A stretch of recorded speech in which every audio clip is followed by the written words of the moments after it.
Okay, guys, welcome to another episode of Hate Watch the Bachelorette with me. And guys, this episode, while I was watching it, I felt one way, and as I've woken up today and really thought about it, I'm feeling a different way. Hey guys, it's Wahima, but just call me Wah. Melanated! God, welcome to this review recap of Hate Watch the Bachelorette episode 8. I thought the episode was kind of boring.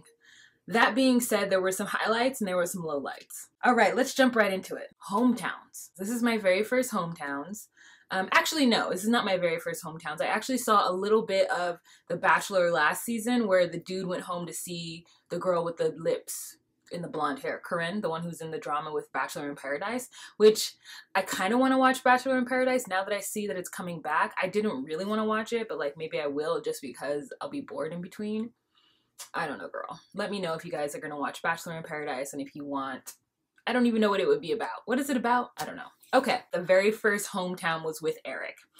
And you guys know how I talked about the fact that I was really frustrated with the fact that they used his negative Black experience in America background to sort of lay the foundation of who he was. I felt like ABC really pandered, especially now that I realize that his family isn't living in the projects of Baltimore. They're not anymore. The house they were in or the apartment they were in was a nice one. Now, I don't know whose apartment that was. Maybe they rented it, but it looked like a house that people lived in. Maybe it was his aunt's house because his aunt is fly. Okay, but I'm getting ahead of myself. So let's go back to the part where they first meet. She runs up and jumps on him the way she runs up and jumps on everyone, which I was like, that doesn't give me any clue as to who she really likes. Anyway, so she ran up and jumped on him. He has got a really sexy 5 o'clock shadow going on. I don't know why, but he looks so much better with facial hair. I'm attracted to him. Even though his face is all teeth, he smiled so big when he brought her in to meet his family. But again, I'm going ahead. So let me go back. So she runs up to him and jumps on him. And he's like, this is not the Baltimore I grew up in. This is a different Baltimore. And then he takes her to some neighborhood where people are selling drugs in the corner, which he makes comment on. And then they go to this basketball court. Let Rachel do her damn thing playing basketball in heels. His ace Boone from his childhood, one of his cousins, shows up, talks about what a great guy he is, how he got straight A's. Eric talks about the fact that he actually learned from his family's mistakes. He watched them make them and he made a decision that he wasn't going to make those same mistakes as well, which is really speaks to his character and how mature he was at a young age, because not many people would have been able to pull back from what they see around them and do something different. So I want to say kudos to him for that. You know, after the cousin leaves, somehow they both have 2 basketballs that they can sit on in the middle of a court where no one is playing and have this conversation. But then we go to see this family and they're in some really seemingly nice high-rise apartment building, and I'm just why couldn't we start out there?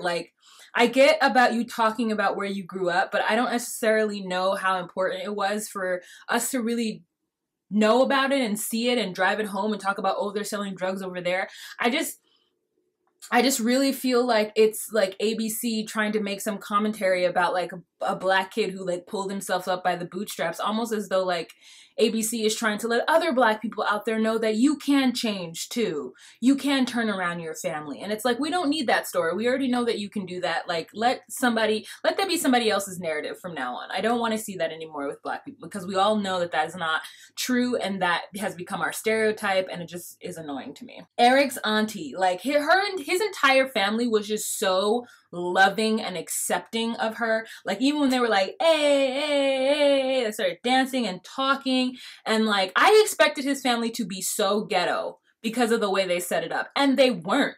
They were just regular Black folk. Auntie was so cute. I love the fact that, she got Rachel pulled aside with the auntie, had the conversation. Auntie was so in love with Rachel. She I just love the aunt's energy so much. And even when Eric was talking to his dad, Eric was having conversations with his mom. They were talking about how they talked about their issues and overcame it. And she even was very open and honest and admitted that, she did what she did with Eric because she was trying to make him a better person and that she realizes where she fell short. I mean, mom and dad weren't as comfortable with the camera as auntie was, but I was good job, you guys. I feel like my parents would have been way awkward, but I was yes. And also I was is Eric's mother Indian from India? Because I was so confused. I was like, is she about to be like, you know, I don't know. I thought she was Indian from India for like half of the episode. Anyways, but that doesn't matter. But that's just a side note. But yeah, I just really liked his hometown, and it really made me like Eric. Yeah, I really enjoyed his hometown. Like, I really enjoyed it. I felt like when they sat down and had dinner, it was, you know, it was intimate and it was nice, and all the family was very cordial. He had his fly ass cousin with her hot pink pants and her sequins black shirt. She came to slay. She was like, ABC is coming. Yes, I'm gonna put on this outfit. And I was like, yes, girl, I appreciate this. I appreciate you. And so, yeah, it was a really great hometown. At the end, when he put her in the car, Eric had the opportunity to tell her that he was in love with her, and he didn't. And it just really shows, like, how, you know, how emotionally, I think, immature he is and stunted. Like, you have to say that. That's what you have to say. And, like, he didn't say it. And he got close to saying it, and she acknowledged that he got close to saying it and felt, you know, close to him in a way that that she understood that that was him saying it, but he still didn't say it. And that really was like, come on, Eric, play the game, bro, play the game. So now the next hometown was with Brian. And I have to say that as much as I think Rico Suave is suave and sexy as all get out, and I love the fact that he's from Miami, and I love me a Latino, like, I love me a Latino, I can't even express it more. I'm gonna have to say no to Brian. He did everything right. He told her he loved her, but his mom, Mira, let me tell you, I know that mom. I know that mom. And the fact that even his cousin and his mom made this comment about her having to be open to taking in the entire family, like, I get you. I'm from a big family. You know what I'm saying? Like, like, first cousins, there's a lot of us, you know, I get it. You do take the person's family in, but there has to be some kind of boundary. And it seems like mama doesn't want any boundaries. She wants full access to her son at all times. And I get it. It's her only son, but the way she speaks about him, like he's her life, like, I don't feel like that is... Something's wrong. Something is rotten in the state of Denmark. You know what I'm saying? Like, that mom seems a little too much. And it's fine because Brian could find a girl who would work well with his mom. It would just be a girl who would be interested in hanging out with his mom more than she would be interested in hanging out with Brian. Like, that's what he's going to have to find, because mom is going to be all up inside that relationship. She's going to be all in that bedroom, underneath the bed. She's going to be everywhere. And, like, I don't think Rachel needs that. Especially, I don't know, is Rachel going to move to Miami? Because that's what's going to have to happen. You know, he can't move to Texas. So, like, I don't know. Like, it really depends. And can you really see Rachel's family meshing with that family? I personally can't. But, you know, I think that was huge red flags. Huge red flags. I mean, their date was cute. You know, he took her around. They played dominoes, and I think that was fun and cute. I also was a little bit surprised that Rachel doesn't speak Spanish, especially because she practices law in Texas. I mean, that's no judgment, but, like, I mean, if I were her, I would have been up there trying to use all of my little Spanish. All of it. I would have Googled how do you say mother-in-law, Google how you say I love your son, Google how you say all these things, and I would have been up in there like, hola, oh, hola, ¿qué tal? Oh, bien, bien. Like, I would have been all up in there, you know, trying to, like, impress that shit. Yeah, Brian says that he's in love with her at the end of it. He's so good. He's so good. He's so good at it. But yeah, I think she needs to run in the opposite direction. I really, really hope she does. Okay, so the next hometown is with Peter. And I can honestly say that I have so much notes for everybody else's hometown. And I have 3 notes for Peter's, and I'm just going to read them. It says, all of Peter's friends are black, and he's the hottest one. They go to the farmer's market. He doesn't know if she's the one. It was the most boring hometown I think I watched. And I, like, literally zoned out and started watching a YouTube video because it was just so, like, him being on the fence is just so unattractive that, like, he's so hot though. And, like, it also makes me feel a little bit better that he's used to being in a diverse environment because of all of his friends being black. The 2 friends he had there, 2 of them were black, and they had their Anglo-Saxon beige girlfriends / wives in tow. I'm actually really surprised that Peter has not dated a black girl, but perhaps their circle is like that, where, like, the women are white. I don't know. I'm actually really surprised that Peter hasn't dated a black girl. Actually, just really surprised that Peter hasn't dated a black girl, because he seems like, I mean, maybe it's just because I really can't believe that he hasn't dated me, you know? It was just really boring. And like, also like, how did Peter come from those people? Because that did not look like his family. Those people did not look like they were related to him at all. I did like Mama's silver hair with her silver eyeliner though. I was feeling that. And I like how honest his mom was. I like how honest they all were. But I do think that like just this whole like he's scared of love because he walked out of that relationship and it was really hurtful. Like, I'm still not over. Somebody made a really good comment down in the comment section that the reason why he was upset about talking about his ex is because like a divorce, even though you aren't right for each other, it still hurts when you have to break up. And I think that was a really, really great, insightful comment. And it really helped me to understand like what was going on, because I don't know about those things, right? I have no idea. So I think that really, really helped me to understand what was going on with them. And I appreciate that. And I appreciate Peter for that. However, I think he just might not be in the right place in his life. He just might not be in the right space. If he doesn't know that Rachel is the one because he hasn't had enough time to spend, he's not going to know. If he doesn't know it now, he's not going to know it in 3 weeks, you know? That just doesn't make any sense. I mean, the whole process is really accelerated and doesn't make any sense. So I think Peter is being really smart about it. And guarding his heart, which I guess, but you're on a show, dude. So yeah, that was it. They went to the farmer's market and they looked really cute walking around together. And I'm really glad that we got to see his friends and she got to meet his friends. And I think that was really cute. And I liked the conversation, the setup, because it was different than anyone else's setup. I think he like pulled his friends aside and had a conversation. And I like that. He's just so handsome, just rocking all of my socks, right? Okay, so now let's move on to Dean. I realized I didn't finish watching the episode. I like cut it off in the last minute. I'm gonna put my TV on and just talk to you guys about it while I fast forward through.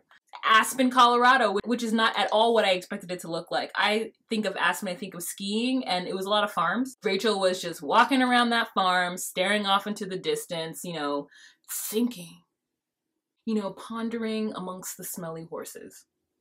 And then Dean walks up and he's really nervous and he tells her he's really nervous. They get on those ATVs and they drive around and then they go and have a picnic on a couple bales of hay and pop some bottles and they just kind of talk about what they're about to walk into. And Dean is so nervous that I'm almost like, I wish that he weren't having this because he's way too nervous. And I actually think his family, especially his dad, is a good sport for, after not seeing him for 2 years, letting this camera crew into their house. Like, when you think about it, all of these people let the camera crew, producers, sign papers. They did all this thing to let this show happen and allow these people to come to their homes. When they go inside, he's like really nervous up until then. They get into the house. There's no tables and chairs and he comments on it.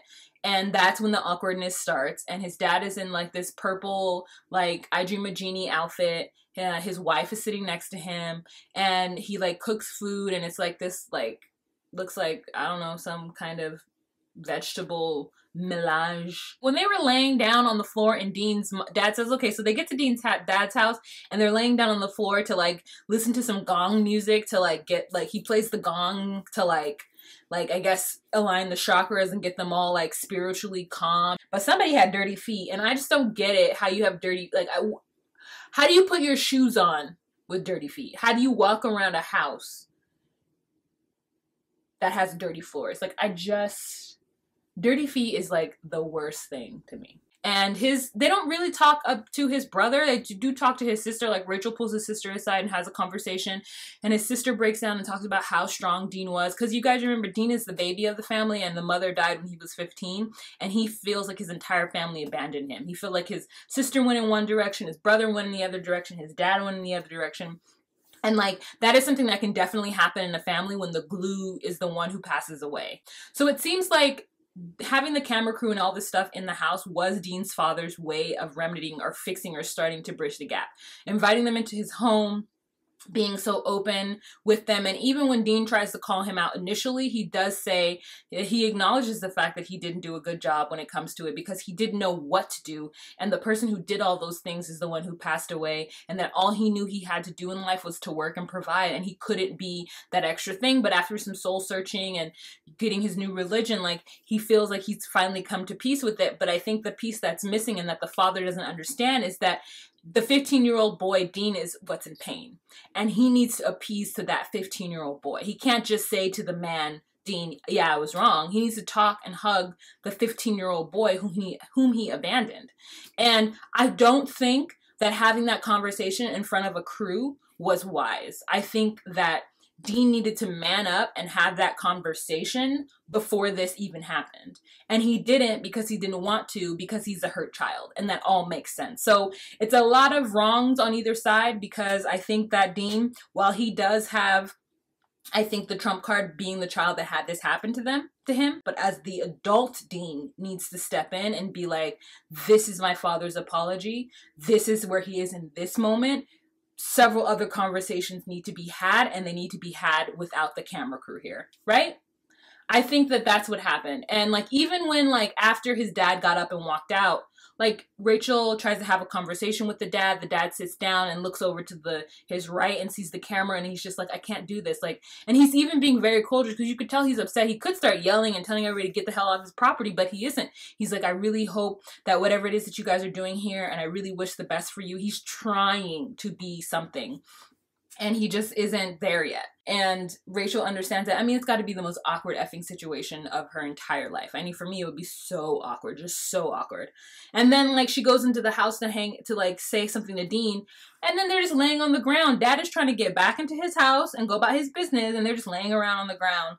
And like, it was a disaster. It was a disaster. Needless to say, when that rose ceremony came around, Dean did not make the cut. He is not ready. I'm just going to say this because it's bothering me. I know you guys get very upset with me when I talk about Rachel, but her eyelashes are so annoying to me.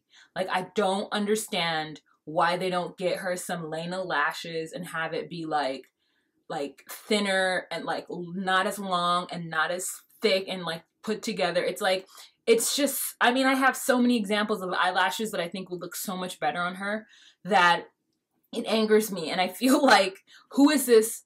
Who is the makeup person on this? Okay, so I just finished watching like the last 5 minutes of it. And first of all, Dean's like, oh, I thought she loved me. I guess she didn't. Dean, there are 3 other guys who don't have family issues, and you have family issues. Like, why would anyone...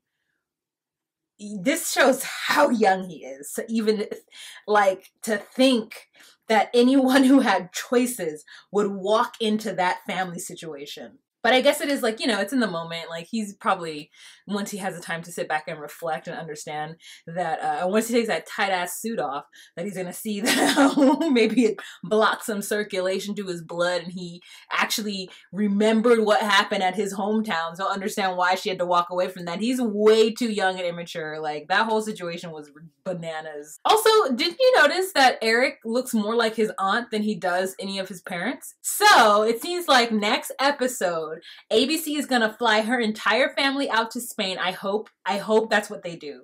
I hope the entire family goes to Spain. And I really hope that Eric excels. I want her to get with Eric. Okay, so obviously my first choice is Peter, but my second choice is strong Eric. It's a strong Eric. Okay, guys, so that is the end of this recap / review of the 8th episode of The Bachelorette. We are almost close to the finale. They have promised us, I said it in this, that the last episode will be next week. They are going to Spain. They are dealing with her family, and I love her sister. I love her sister. She's my favorite. I've only seen snippets of her, and I already love her. Thank you guys so much for watching. If you have any questions, comments, or concerns, please leave them down below, guys. Let's have this conversation. I love having conversations with you the whole week long.